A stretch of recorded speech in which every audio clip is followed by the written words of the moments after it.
We spin all kinds of tales that chill and thrill, of stories that the lonely heart can feel, secrets in a small town hidden still. On CDE affiliated truth we will, the things that go bump in the night we show.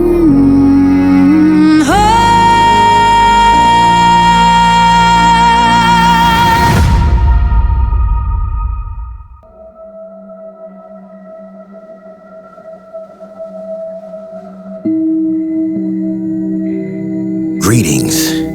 You are now listening to a CDE-affiliated TV Stories production. The featured production is called The Thing, written and narrated by Coop Days of Coop Days Entertainment, a branch company of CDE-affiliated TV Stories. Without further ado, I bring to you The Thing.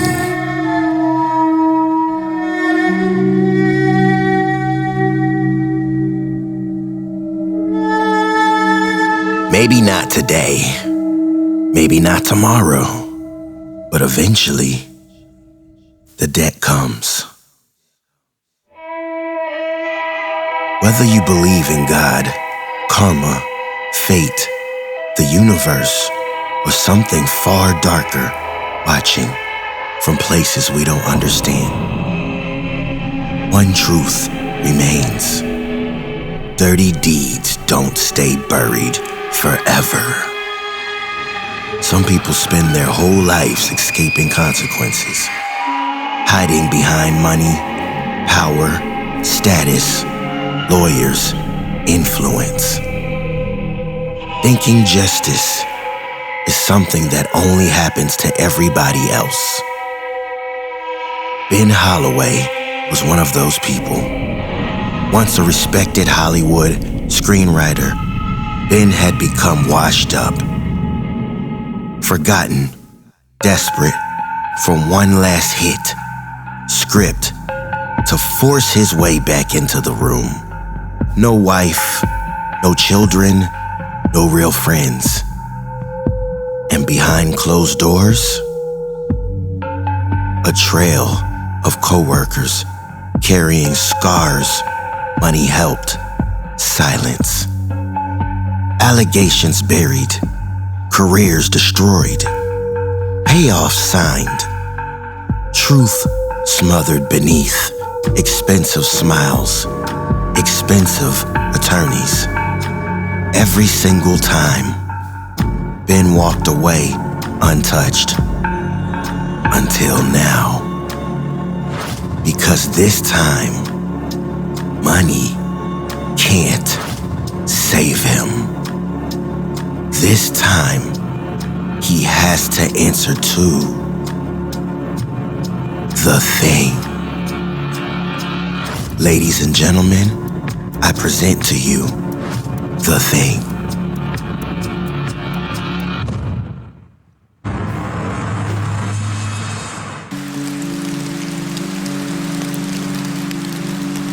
I didn't come to that cabin for peace.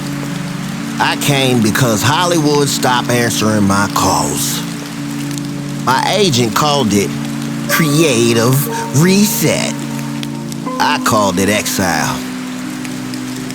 3 days in the woods, no distractions, no meetings, no parties, no assistant lying to me about people being busy with this week. Just me, a laptop, and the comeback script that was supposed to remind everybody who the hell Ben Holloway was. The cabin sat at the end of a gravel road like something that had been waiting for me. Old wood, black windows, no porch light, trees all around it, tall and bent, leaning toward the roof like they wanted to hear what happened inside.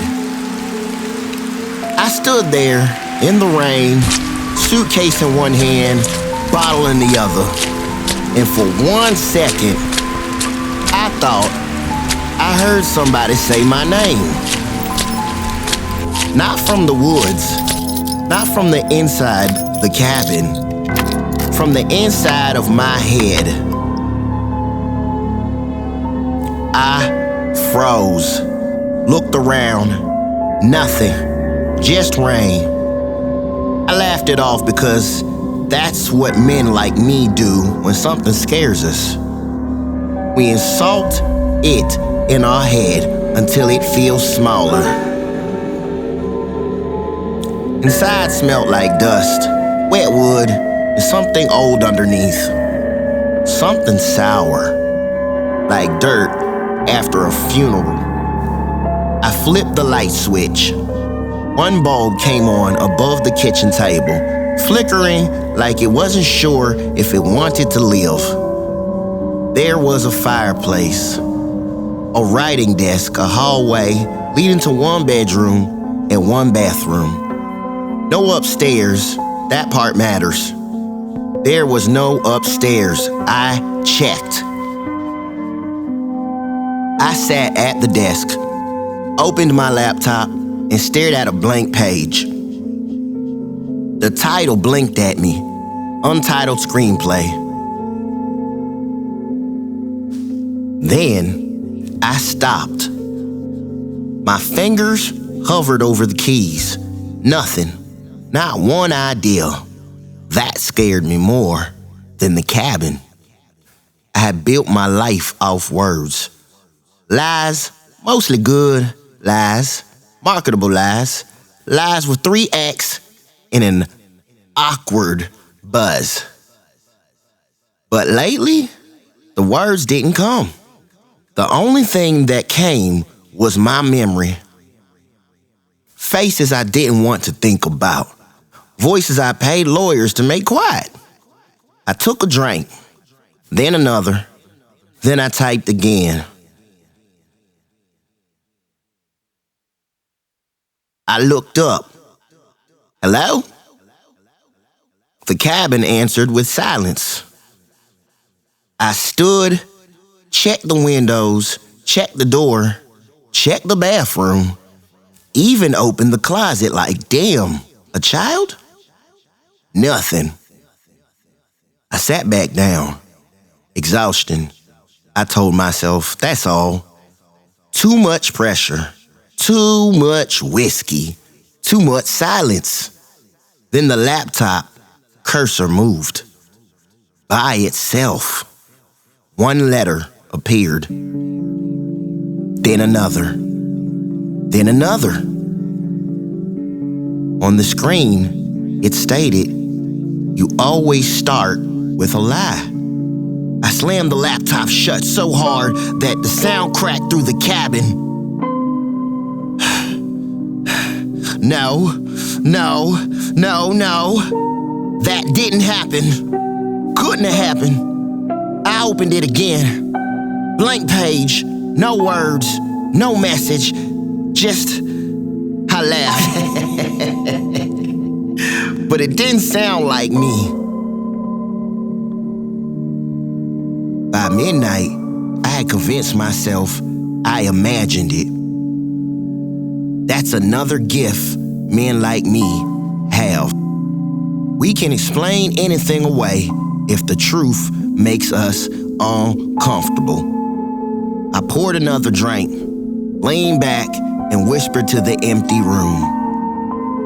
Everybody wants a monster. I smiled. That's the script. I started typing. A man in a cabin, a thing in the woods, a secret from his past. Basic horror garbage, but basic horror garbage sells. Then I heard it. Tiny footsteps. Fast as light. Like bare little feet running across the wooden floorboards. I looked at the ceiling. There was no upstairs.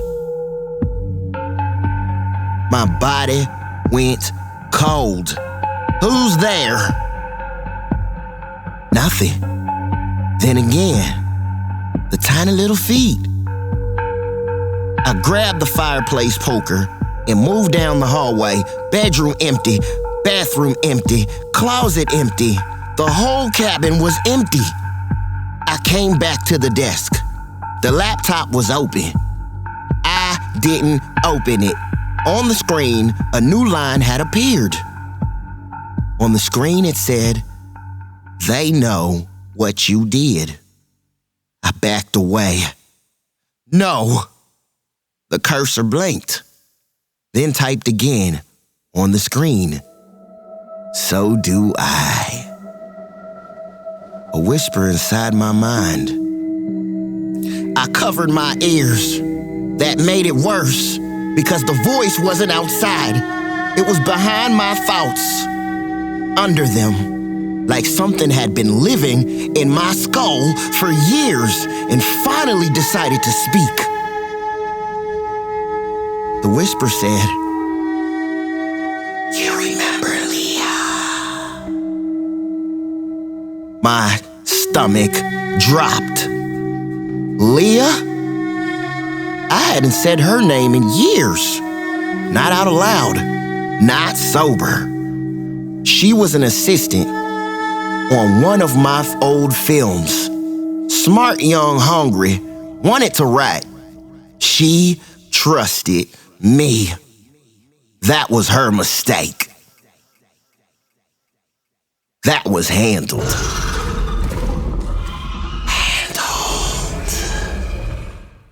The fireplace snapped. The lights flickered. Then the cabin filled with laughter. Not loud, distant, small. Children giggling behind walls, in the ceiling, under the floor. Little feet running around the cabin walls. I spun around. Stop! The laughter stopped instantly. Dead silence. Then the whisper returned. "You ruined her. She wanted money."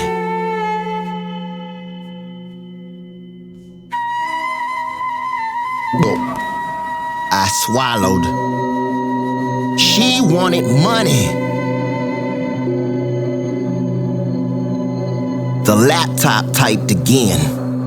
On the screen, "You bought silence and called it innocence."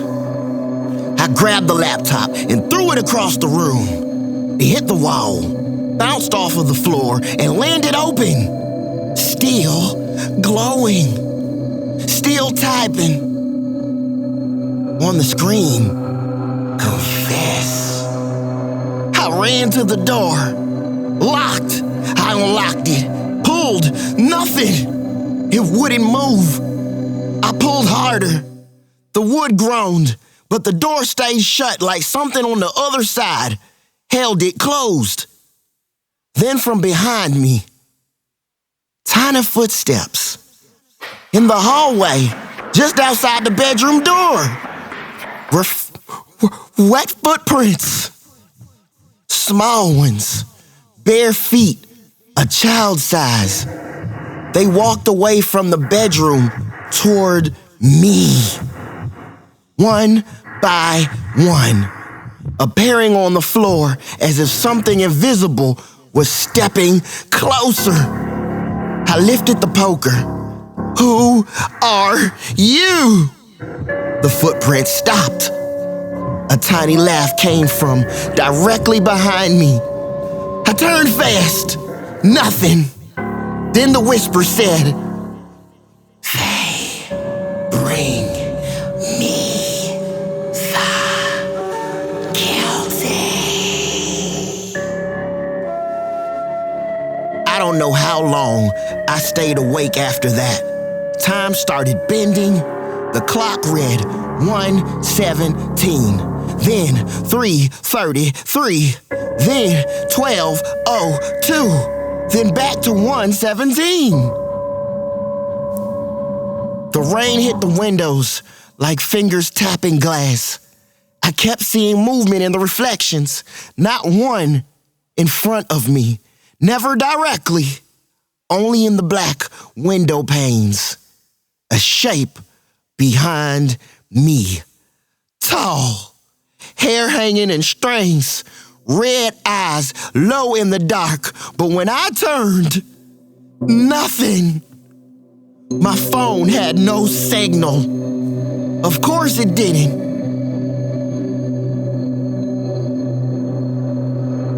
I tried to record a video.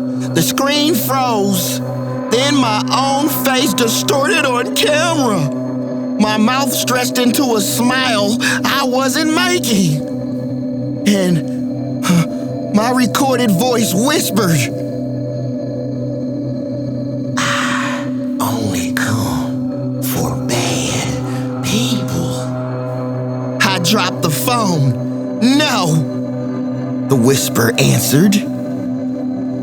"Then why are you afraid?"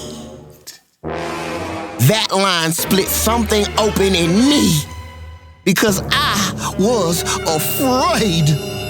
Not of dying, of being known, really known.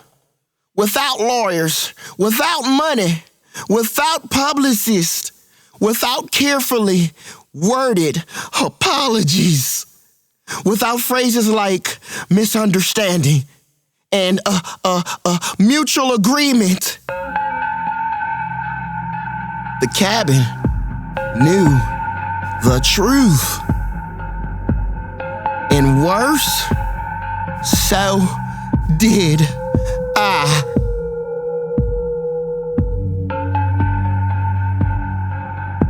I looked over, laptop typing, making noise across the room. The broken laptop sat on the floor. Typing on screen. Ben Holloway, age 41, occupation writer, status guilty. The word guilty blinked again and again and again. I screamed and kicked the laptop shut. That's when the bedroom door slowly opened. The door creaks. Inside the bedroom, the wall was covered in writing. It hadn't been there before. Names, dozens of names, scratched into the wood. Some I recognized, some I didn't. Producers, actors, executives, agents, men with money, men with secrets, men who thought power made them untouchable.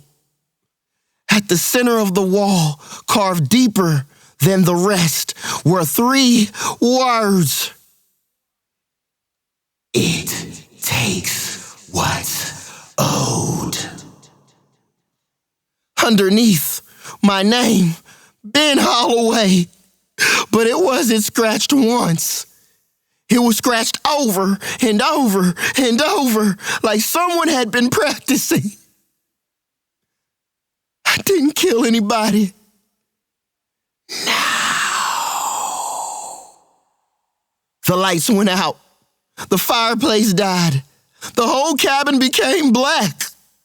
Then the voices came from every corner, women crying, lawyers speaking, reporters asking questions, my agents telling me to stay calm, a studio executive laughing, saying, "This will blow over."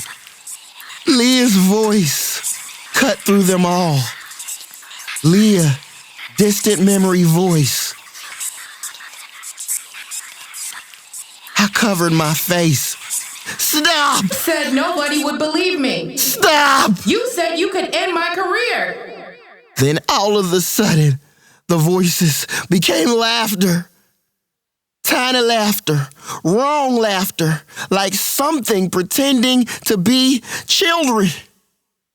Little feet running in circles around. Pitter patter. They circled me. Not around the room, around me. Close enough that I felt air move past my legs. I swung the poker wildly, hit nothing. The laughter got louder, faster, meaner, and suddenly, silence. Not quiet, silence. The kind that feels placed there. The kind that means something is listening. Dust fell from the ceiling. I looked up. No. Second heavy footstep. The beams groaned. There was no upstairs. There was no upstairs. There was no upstairs. The whisper came again. No longer soft. Now it was many voices layered together. Men, women, children, old, young, all saying the same thing. Now you see me. The hallway stretched. I know how that sounds, but I watched it happen. The hallway between the main room and the bedroom became longer, darker. The walls pulled away from each other. The ceiling rose. The cabin changed shape to make room for something that's too big to fit inside. At the far end of the hall, something stepped out of the dark. Slow, patient, like it had all the time in the world. At first, I saw the eyes, blood red. Not glowing like fire, glowing like wounds. Then the teeth, oh my, the teeth. Long, sharp, yellow, wet. Too many of them.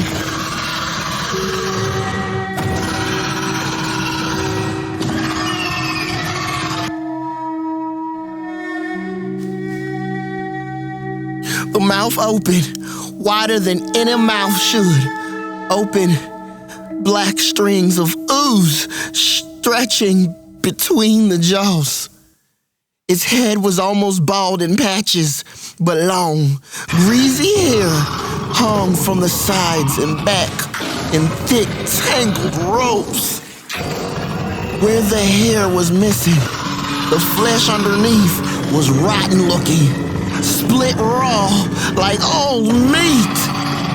Its body was tall and thin but powerful, covered in matted hair, torn skin, and black red oozed dripping from the ribs. Its fingers ended in claws that scraped the floorboards. I couldn't move. I couldn't breathe. The thing tilted its head, studied me, then smiled. Ben. I started crying. I hate admitting that, but I did. I'm sorry. The thing stepped closer. Every step made the cabin shake. No. I backed away. I said, I'm sorry. The thing, you are afraid, not sorry.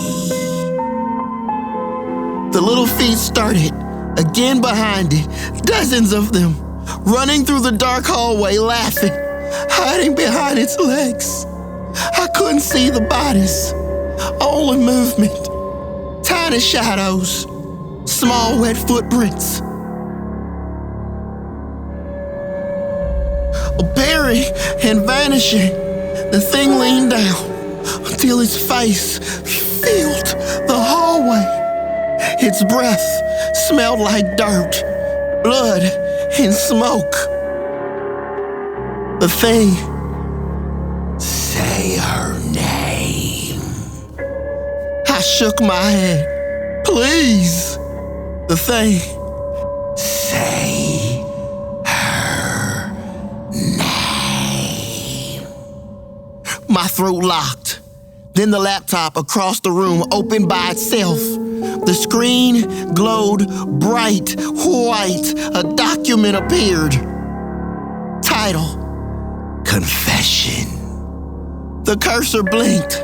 The thing turned its head toward it, then back to me. Right. I typed with shaky hands, everything. Leah, the others, the settlements, the threats, the lies, the calls I made, the careers I buried, the people I laughed about after they left the room crying. Every word made the cabin warmer. Not a fireplace, warm. Hell, warm. Sweat ran down my face. The walls began to bleed. Black-red liquid seeped through the wood grain.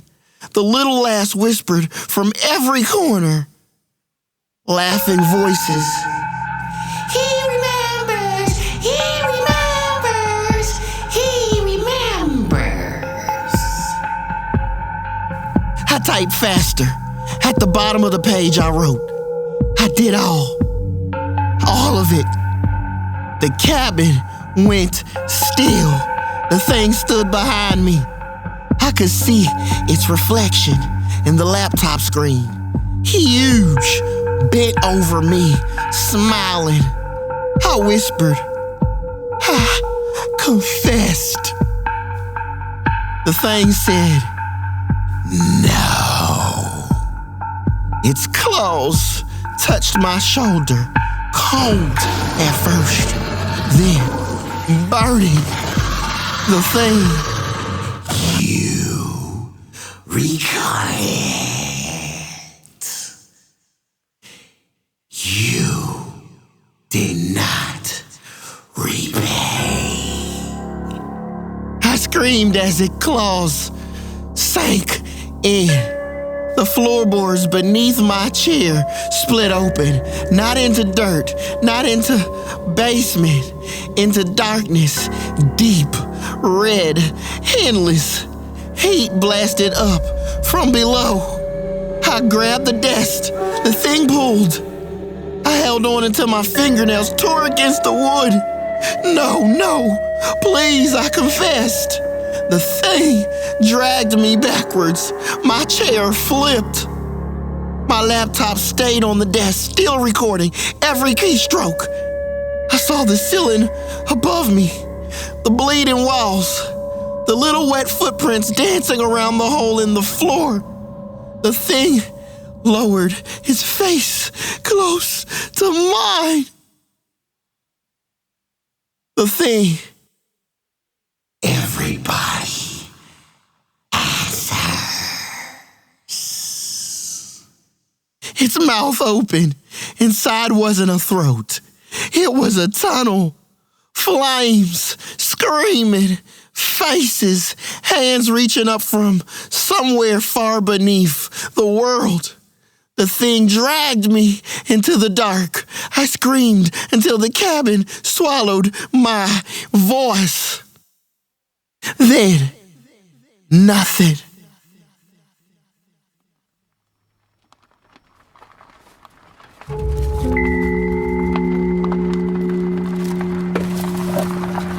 Two days later, local police arrived at the cabin after Ben Holloway missed 3 scheduled calls with his agent. The front door was unlocked. There were no signs of forced entry, no footprints outside except Ben's. No blood trail, no body. Inside, the cabin was destroyed. Furniture overturned, walls scratched, floorboards ripped open. One section of the main room looked burned. From underneath, the investigators found no evidence of fire. On the desk sat Ben's laptop, still open, still powered on. The document on the screen was titled Confessions. It contained names, dates, details, enough to reopen cases people thought money had buried forever. At the bottom, typed in frantic, broken sentences, were Ben Holloway's final words. It was never in my head. It was never in my head. Was real. The whispers was real. The little feet are not children. The laughter means it. If you hear it, do not answer. If it knows your name, it already knows what you did. I thought money could save me. I thought silence meant innocence. I was wrong. God, help me. It is here. Then one final line appeared beneath it. Investigators claimed the laptop typed by itself while sitting in an evidence bag. The line said, "He confessed." But below that, another sentence appeared, one the police never realized. It said, "The thing, who's next?"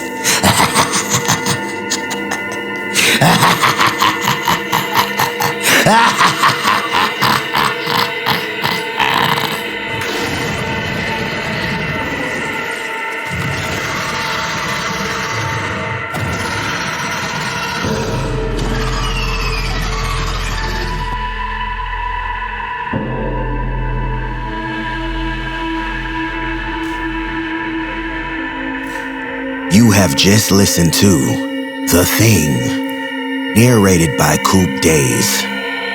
If you like what you heard, please subscribe to us on the following: YouTube, TikTok, Instagram, handle name all capital letters, CDE affiliated TV stories. Do us all a lovely favor and rate our podcast 5 stars, for we can continue to grow. It is our job to keep you scared.